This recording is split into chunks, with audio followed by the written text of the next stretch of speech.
श्री स्वामी समर्थ. जय जय स्वामी समर्थ.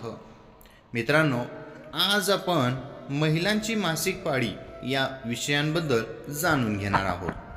मासिक पाळी आल्यावर महिलांनी सेवा किंवा पूजा करावी की करू नये असा प्रश्न बऱ्याच महिलांना पडलेला असतो.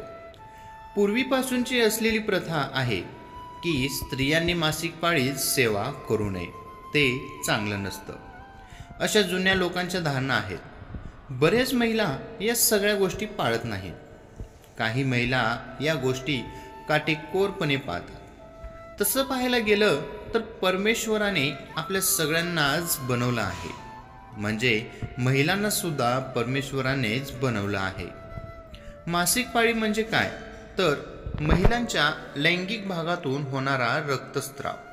या मागचे लॉजिक असे आहे की ते एक प्रकारचे अशुद्ध पाणी आहे जे त्यांच्या शरीरातून 5 दिवस सतत निघत असते.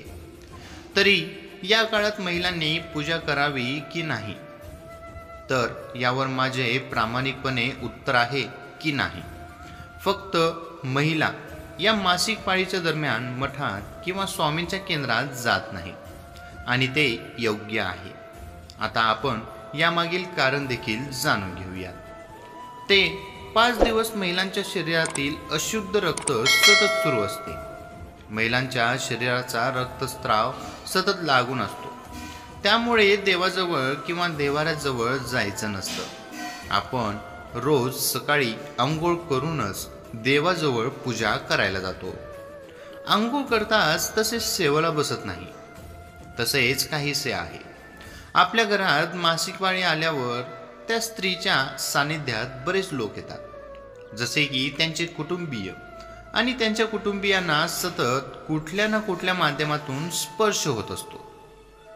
त्यामुळे शक्यतो या कालावधीत कुटुंबियांनी सेवा किंवा पूजा सकाळीच करायची, संध्याकाळी करू नये. मासिक पाळी आलेल्या महिलेने जपमाळ, स्वामी चरित्र, सारामृत, गुरुचरित्र यासारख्या प्रविष्ट गोष्टींना हात लावू नये. हे 5 दिवस नित्य सेवा करणे श्रेयाने टाळायला हवे. पण नामस्मरण नक्की करू शकता, कारण नामस्मरणाला कोणतेही बंधन नाही. त्यामुळे 5 दिवस फक्त नामस्मरण करायचं. घरात जर स्वामींना नैवेद्य दाखवत असाल तर शक्यतो त्या स्त्रीने बनवलेला तो नैवेद्य नसावा.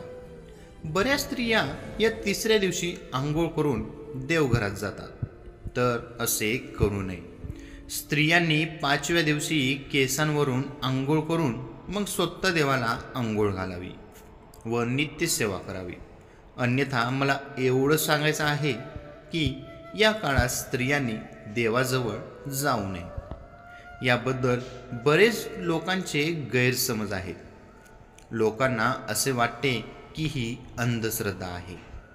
जसे की मी सांगितलं की देव हा पवित्र आत्मा आहे. देवघर स्वच्छ असावे आणि अशा काळात या रक्तस्त्राचा कोठेही स्पर्श होऊ नये, म्हणून हे नियम पाळले जातात. अशा प्रकारे महिला स्वामी भक्तांनी आपल्या मासिक पाळीमध्ये हे नियम पाळले पाहिजे. श्री स्वामी समर्थ. जय जय स्वामी समर्थ. मित्रांनो, ही छोटीशी माहिती आवडली असेल तर आपल्या व्हिडिओला लाईक, कमेंट आणि आपल्या चॅनेलला सबस्क्राईब करायला विसरू नका. श्री स्वामी समर्थ. धन्यवाद.